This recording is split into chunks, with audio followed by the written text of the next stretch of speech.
안녕하십니까. 우리 구약 다시 읽기를 사랑하는 성도 여러분, 다시 만나 뵙게 돼서 반갑습니다. 분위기가 바뀌었죠? 예, 바뀌었습니다. 올 1년 동안 분위기도 좀 바뀌고요. 또 좀 여러분하고 좀 더 가깝게 다가가는 의미로 포맷을 바꾸어서 이렇게 녹화하게 되었습니다. 우리가 지난번까지 부조와 선지자 제15장 이삭의 결혼까지 살펴보았습니다. 오늘부터는 창세기 25장 19절부터 시작되는 야곱 이야기가 시작이 됩니다. 그 야곱 이야기를 이 부조와 선지자는 16장, 17장, 18장, 19장 4장에 걸쳐서 야곱의 생애를 다루고 있습니다. 16장의 제목은 야곱과 에서이고 17장의 제목은 야곱의 도망과 유랑, 18장은 씨름하던 밤, 그리고 19장은 가나안으로 돌아옴. 이제 향후 이 4개의 장에 걸쳐 있는 야곱 기사를 우리가 함께 살펴보게 되겠습니다. 한 4-5시간에 걸쳐서 이 부분에 대한 그 설명을 함께 우리 성도님들과 해 나가려고 하니까 기대하시면서 함께 시청해 주시면 감사하겠습니다. 야곱은 성경의 여러 인물들 중에서도 사람들에게 널리 알려진 인물이죠. 속이는 자, 사기꾼, 좀 속된 표현을 하면 얍삽한 사람, 그런 이미지를 던져주고 있습니다. 여하튼 이 야곱 이야기를 어떻게 우리 성도님들이 좀 더 쉽게 이해하고 또 암기하고 이렇게 여러분의 마음속에 기억에 남게 할까 제가 여러 날 생각하다가 오래전에 야곱의 생애를 다음 같은 세 토막으로 나누어 보았습니다. 그의 초기 삶은 장자가 되려고 하는 야망으로 가득 찬 삶이었죠. 태어날 때 형의 발 뒤꿈치를 잡는 기사, 그리고 팥죽으로 장자꾼을 사는 기사, 그리고 마지막에 아버지를 속여서 축복을 받는 기사, 이 모든 것들은 자기가 장자가 되려고 하는, 심지어 영적인 축복일지라도 자기가 받아내고야 말겠다고 하는 야망이 지배하던 세월이었습니다. 그리고 이어서 그렇게 해서 마침내 아버지의 축복을 받았던 그 결과가 그에게는 죄의식과 절망으로 이어지게 되죠. 라반, 밧단 아람에 있던 외삼촌 라반의 집에 가서 보낸 20년 세월, 그것은 야곱에게는 절망의 세월이었습니다. 그리고 그 20년의 세월이 지난 다음에 그렇게 두려워하는 에서가 있는 곳으로 다시 돌아가죠. 돌아가면서 하나님을 정녕 만나게 됩니다. 야복 강가의 씨름 이야기죠. 저는 그것을 악망의 세월이라고 이름을 붙여보았습니다. 정리해보죠. 성경이 기록하고 있는 야곱의 전체 생애를 제 나름대로 정리한 3가지 표현은 야망의 세월, 절망의 세월, 그리고 악망의 세월. 제가 보기에 부조와 선지자 제16장 야곱과 에서가 바로 이 야망의 세월을 설명해 주고 있고요. 다음에 살펴보게 될 제17장 야곱의 도망과 유랑, 바로 이 부분이 야곱의 절망의 세월을 설명해 주고 있고, 18장 씨름하던 밤, 바로 이 장면이 야곱의 악망의 삶, 바라보는 삶을 설명해 주고 있습니다.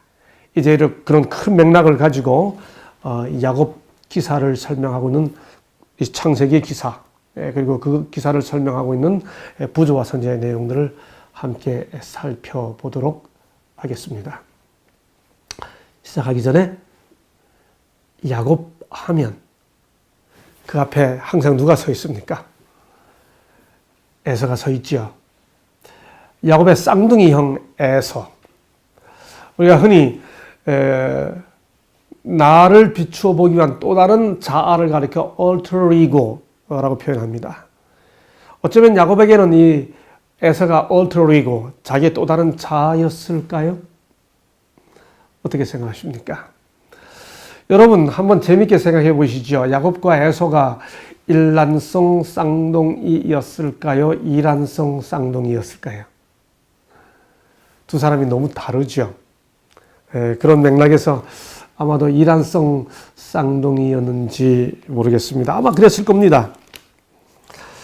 이렇게 쌍둥이로 태어난 에서에게 비추어진 야곱의 삶, 야곱의 모습, 그것이 바로 야곱에게 야망과 절망과 악망의 세월 동안 야곱의 거울처럼 비추어지면서 에서의 모습이 그려지죠. 그리고 그 에서에게 투영된, 에서에게 비춰진 야곱의 모습이 묘사됩니다.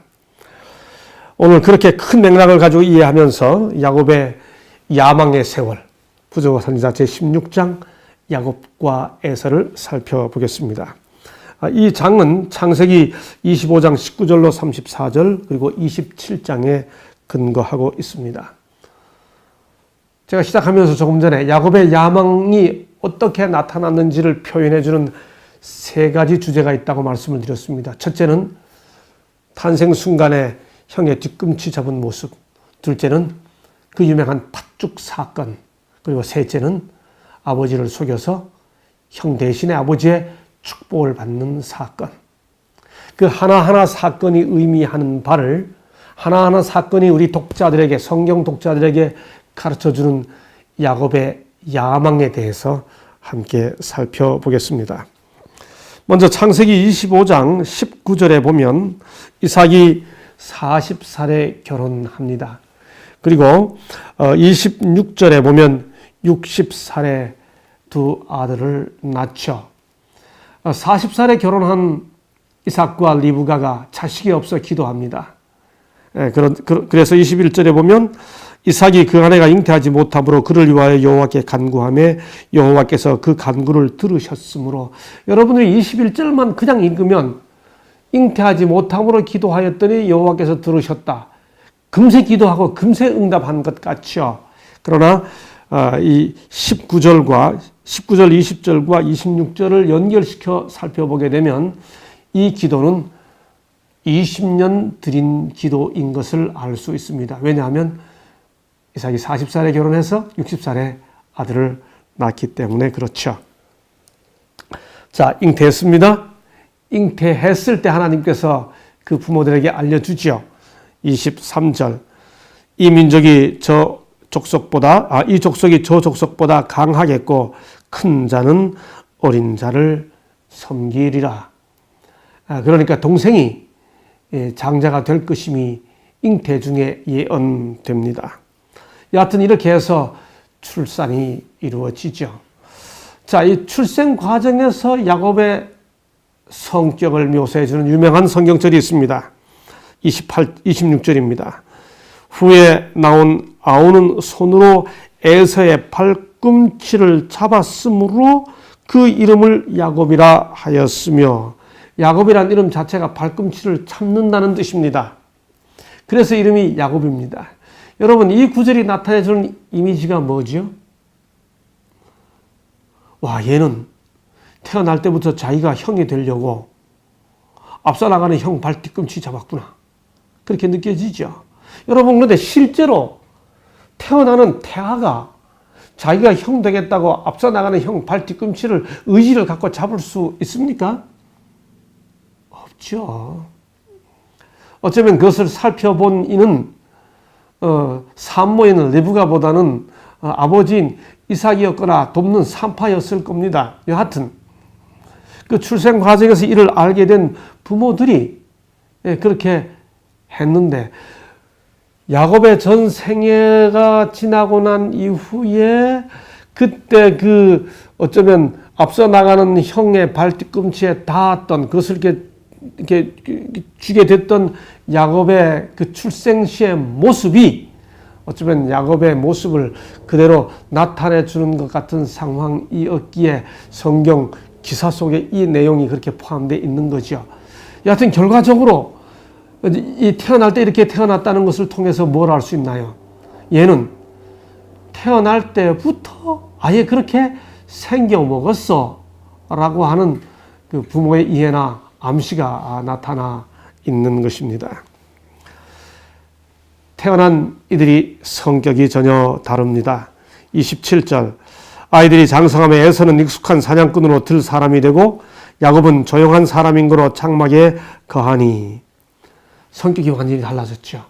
여러분, 성격은 타고나는 건가요? 길러지는 건가요? 사람마다 성격은 특질을 가지고 아주 그렇게 선천적으로 부여받게 되는 것인가요? 아니면은 후천적 환경에 의해 혹은 자기 습관에 의해 혹은 행동에 의해 만들어지는 것인가요? 어쩌면 27절과 28절에 묘사되어 있는 모습은 야곱이 운명적으로 그렇게 타고났다고 하는 것을 암시하는 듯 싶죠. 사람의 성격이 어떻게 형성되는지에 대한 이론이 많습니다. 성격을 판단할 때 그것이 유전이냐, 후천적인 것이냐, 뭐 환경에 의한 것이냐, 스스로 나오는 것이냐, 여러 이론들이 있습니다. 그런데 이 야곱과 에서에 관한 기사에서는 뭔가 아주 운명적이라고 하는 암시를 주는 듯 싶죠. 그런데 여기에 또 환경적인 요소가 작용합니다. 그게 바로 뭔가 28절입니다. 잘 보세요. 이 구절은 참 재미있습니다. 이삭은 에서의 사냥한 고기를 좋아함으로 그를 사랑하고 리브가는 야곱을 사랑하였더라. 부모들의 편애가 이 두 형제의 성격과 운명을 결정짓는데 뭔가 영향을 미친 거지요. 여러분, 그런데 이 아버지의 에서 사랑과 어머니 리브가의 야곱 사랑을 묘사하는 성경절을 잘 보세요. 그 중에서도 이삭의 장면을 잘 보세요. 뭐라고 표현되어 있죠? 에서의 사냥한 고기를 좋아함으로 에서를 사랑하고 합니다. 여러분, 뭐가 느껴지세요? 나이든 이삭이 입맛 때문에 이미 가르쳐준 하나님의 섭리와 빗나가고 있는 모습을 보게 되죠. 사냥한 고기를 좋아함으로 사람을 사랑합니다. 이게 뒤집어져야죠. 아들을 사랑하니 아들이 가져오는 뭐를 좋아하더라 이렇게 돼야 맞는데, 사냥한 고기를 좋아함으로 하나님께서 이미 큰 자가 작은 자를 섬기리라 했음에도 불구하고 에서를 사랑합니다. 나이든 신앙인 이삭의 변질되어 가는 모습을 보게 되죠. 바로 이 25장 28절 이 구절이 27장에 나타나 있는 에서를 축복하려는 이삭의 모습을 미리 이렇게 그리게 해주는, 마치 복선처럼 깔려있는 내용임을 알 수 있습니다. 이렇게 야곱과 에서를 달리 묘사한 성경이 바로 이어서 설명하고 있는 기사가 그 유명한 팥죽 기사입니다. 사냥을 다녀온 에서, 목이 마른 에서, 그리고 허기진 에서. 마침 그때 집에 와보니 동생이 팥죽을 끓입니다. 붉은 것 나에게 달라고 이야기하죠. 바로 이때 허기진 에서가 팥죽 달라고 하는 바로 이때 야곱이 하는 말을 들어보십시오. 25장 31절 형의 장자의 명분을 오늘날 내게 팔라. 여러분, 배고파 팥죽 달라고 그러는데 왜 장자의 명분을 팔라고 그럽니까? 이 한 구절 속에서 뭘 알 수 있나요? 그 장자의 명분을 기어코 차지하려고 하는 야곱의 집요함을 확인할 수 있는 것이죠. 여러분, 야곱이 자기가 장자권을 갖게 되리라고 하는 이야기를 부모로부터 들었을까요? 들었을 겁니다. 네. 여기 부조 선지자에 보면 178쪽에 보면 이런 설명이 나옵니다. 리브가는 천사의 말을 기억하고 자기 남편보다도 더 분명한 통찰력을 가지고 두 아들의 성격을 이해하였다. 그 여자는 하나님의 약속의 상속은 야곱을 위한 것이라고 확신하였다. 그 여자는 천사의 말을 여러 번 이삭에게 말하였으나 아버지의 애정은 장자에게 집중되었고 그는 자신의 의도를 굽히지 않았다. 부모가 분명히 알고 있었습니다. 그리고 성장 과정에서 아마 이 사실을 그들이 이야기했을 겁니다. 그런데 여기 또 다른 구절이 이런 구절이 있습니다. 이삭이 그럼에도 불구하고 에서를 좋아했습니다. 그러니까 에서가 장자라는 사실을 이삭이 에서에게 말했을까요? 여기 부조와 선지자에는 또다시 이런 구절이 나옵니다. 이삭은 그의 아들들에게 이 특권들과 조건들을 알리고, 즉 장자의 특권과 조건들을 알리고, 장자인 에서가 장자의 명분을 받을 자격이 있는 사람이라는 것을 명백하게 말하였다. 이게 무슨 의미인가요? 예, 이삭이 에서에게 하나님께서 태중에서 말씀하신 이야기를 따르지 않고 이야기하고 있었음을 말해 주는 거지요. 이런 상황에서 아마도 리브가가 야곱에게 말했을까요? 나중에 27장에 보면 말하지 않은 것 같기도 합니다. 여하튼 계속해서 살펴보죠. 이 순간 야곱이 무슨 방법을 써서라도 장자의 명분을 뺏자고 하는 그런 의도로, 아주 집요한 자기 의도를 가지고 이 순간을 포착했습니다.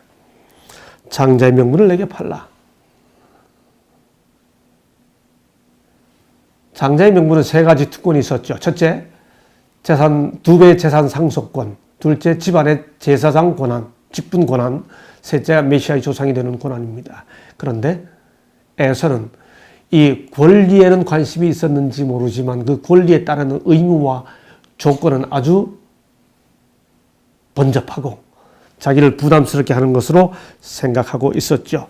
그 생각이 이 야곱의 요구에 그대로 반응으로 나타납니다. 에서가 가로되 내가 죽게 되었으니 이 장자의 명분이 내게 무엇이 유익하리요?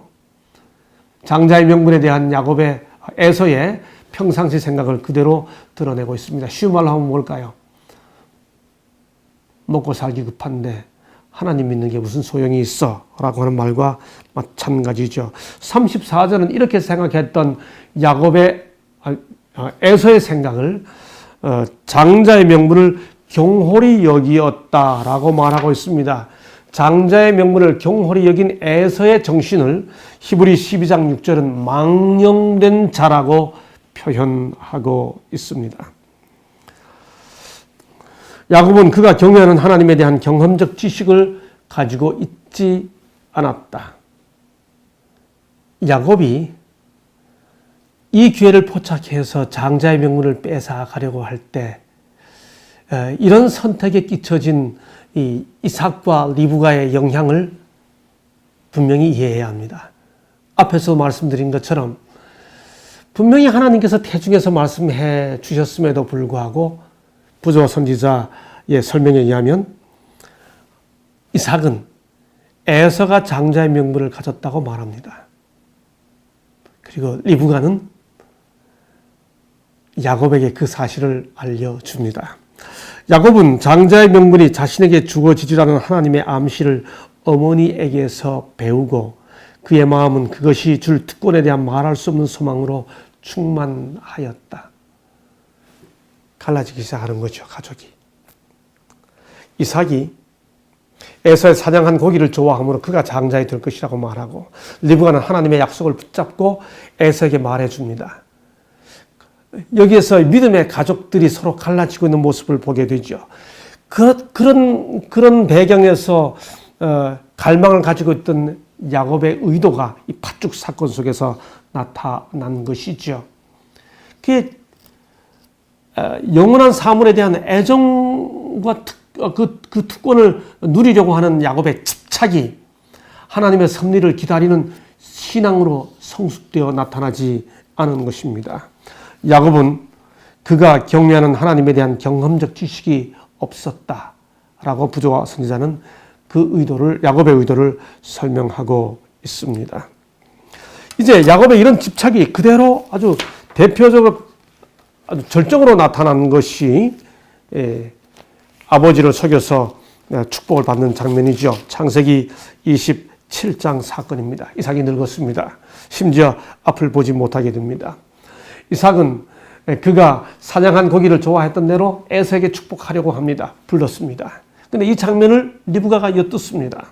여러분이 그러면 당연히 리브가가 여보 하고 이삭을 깨우쳐야 합니다. 그런데 리브가가 작전을 세우죠. 당신 끝내. 그렇다면 내가 알아서 하지. 하고 눈먼 앞을 보지 못하는 남편을 이용해서 자기가 사랑하는 아들 야곱을 부릅니다. 그리고 우리가 잘 아는 대로 털 옷을 입히지요. 그리고 아버지 앞에 나아가게 합니다. 여러분, 만약 이때 리브가나 야곱이 이렇게 하지 않았더라면 어떤 일이 있었을 것일까요?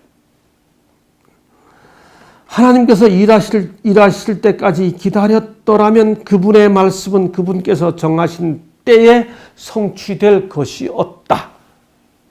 부조 선지자는 그렇게 설명합니다. 하나님께서 이미 말씀하셨으니까요. 그런데 이들은 이때 또 자기들이 수단을 쓰는 겁니다. 털옷을 입고 아버지 앞에 나갑니다. 이삭이 묻습니다. 27장 20절. 이삭이 그 아들에게 이르되 내 아들아 내가 어떻게 이같이 속히 잡았느냐. 그가 가로되 아버지 하나님 여호와께서 나로 순적히 만나게 하셨음이니이다. 여러분, 야곱이 지금 속이고 있습니다. 리브가가 속이고 있습니다. 그런데 어떻게 이렇게 빨리 잡았느냐고 묻자 아버지 하나님께서 나로 그렇게 순적히 만나게 했다고 고백합니다. 여러분, 하나님을 높이는 가장 아름다운 신앙 고백도 거짓일 수 있습니다. 내가 할 일 다 해놓고 내가 하고 싶은 대로 욕망이 이루어질 방법 다 해놓고는 마침내 그렇게 이루어질 때 하나님께서 해주셨다고 하나님의 뜻이라고 생각한다고 말하는 그 신앙 고백의 어떤 가증함이 여기 나타나고 있는 것이죠. 여러분, 여기서 우리는 뭘 알 수 있습니까? 다시 말씀드립니다. 하나님의 섭리를 찬양하고 하나님의 도우심과 인도하심을 찬양하는 신앙 고백도 사실은 자기 욕망을 성취시키기 위한 거짓일 수 있다는 말입니다. 인간적 계획 다 세워놓고 난 다음 기도하자고 하고 하나님께서 그렇게 허락하셨다고 말하는 일이 없어야 되겠죠. 여하튼 속임을 당합니다. 이삭이. 나중에 에서가 들어오죠. 그리고 진상을 알게 됩니다. 여러분, 진상을 알게 되는 그때 집안에 무슨 일이 생깁니까? 말할 것도 없이 이삭의 절망, 그리고 에서의 좌절, 그리고 리브가의 불안, 무엇보다도 야곱 자신의 이 죄의식. 여러분, 그래서 부조와 선지자 180쪽은 이렇게 말합니다. 장자의 명분을 받은 그 시간부터 야곱은 자기 정죄에 억눌리었다. 그는 아버지에게, 그의 형에게, 자신의 영혼에게, 그리고 하나님께 죄를 지었다. 짧은 시간 동안에 그는 일생 동안 후회할 일을 저질렀다. 여러분, 그런데 이 사실을 알게 된 이삭이 이 일을 어떻게 받아들였을까요?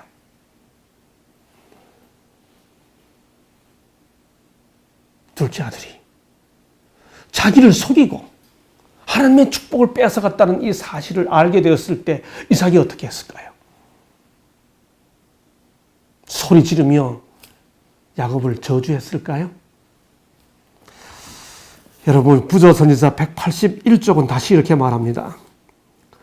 그러나 그의 목적이 이삭입니다. 그는 이삭입니다. 그의 목적이 좌절되고 바로 좌절되고 그가 방지하려고 결심하였던 바로 그 일이 실현된 것은 하나님의 섭리였다는 확신이 그에게 번개처럼 떠올랐다. 자기가 끝내 에서를 축복하려고 했지만은 야곱이 자기를 속여서 이렇게 된 것. 이 결과를 들었을 때 이삭은 결국 하나님의 뜻이 이루어지는구나 라고 받아들였다는 겁니다. 그는 천사가 리브가에게 한 말을 기억하였으며 지금 야곱이 범죄하였음에도 불구하고 그는 야곱이 하나님의 목적을 성취하기에 가장 적합한 사람임을 보았다. 비록 야곱이 자기를 속여서 했다 할지라도 이삭은 이 사실을 믿음으로 받아들인 것입니다. 에서가 울었죠. 들어와서 울었죠. 통곡했습니다. 에서가 통곡합니다. 이 에서의 통곡에 대한 유명한 설명이 있죠. 다시 부두와 선지자는 에서의 눈물을 이렇게 설명합니다. 히브리서 12장 17절 저가 눈물을 흘리며 구하되 버림바가 되어 회개할 기회를 얻지 못하였느니라. 왜 버림바 되었나요? 그는 회개한 것이 아니기 때문입니다. 왜요? 그의 눈물은 죄의 결과 때문에 슬퍼하였지 죄 그 자체를 슬퍼하지는 않았다. 부조 선지자 182쪽. 회개한 게 아니었습니다. 잃어버린 특권에 대한 분노가 그렇게 통곡하게 만들어 준 것이죠. 야곱의 야망.